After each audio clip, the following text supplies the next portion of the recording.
Hello everybody, my name is Sarah. Welcome to Kids Following Jesus. I have a very important question for you today. Who are you? Now, how many of you thought or spoke your name? Names are very important. They help tell people who we are, and they're special because our parents gave them to us. But there are many times in the Bible that people's names get changed, and they get changed by God, who wants to create a new identity that He wishes for them to have.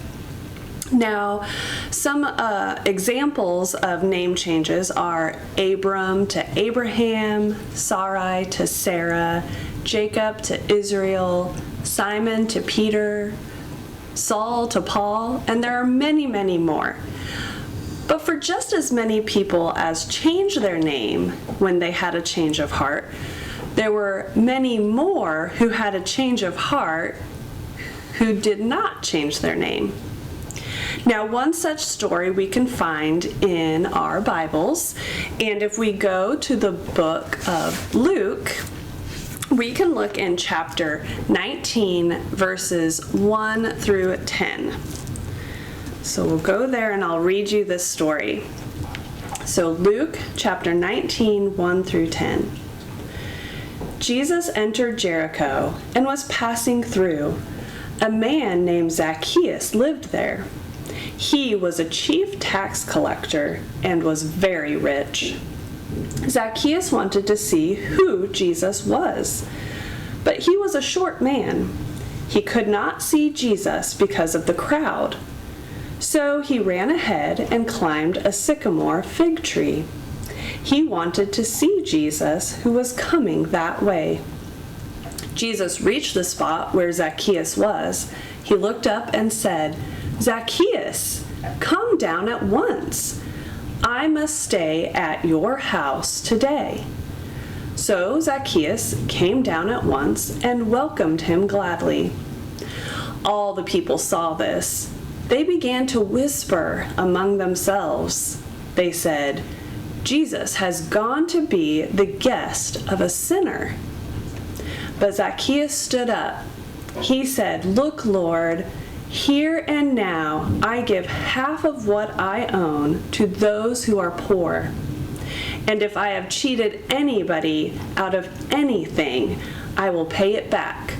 I will pay back 4 times the amount I took." Jesus said to Zacchaeus, "Today salvation has come to your house. You are a member of Abraham's family line. The Son of Man came to look for the lost and save them." So after Jesus found Zacchaeus, he became a new person, and not because his name changed, but because he changed his heart and decided to let God into it and change the way that he lived. Now, he did this because he found out that he is a child of God, and he is loved, and he is special, and he is chosen. And each of you is loved and chosen and special too, because each of you is a child of God. So this week, what I want you to do is I want you to take time every day and look in a mirror and say, "I am a child of God." All right, let's take time to pray together. Dear God, thank you for knowing us and loving us beyond our names to what's in our hearts. Help us know we are loved, we are special, we are chosen, and we are children of God. Amen. Thank you for joining me, and I'll be back next week with more Kids Following Jesus.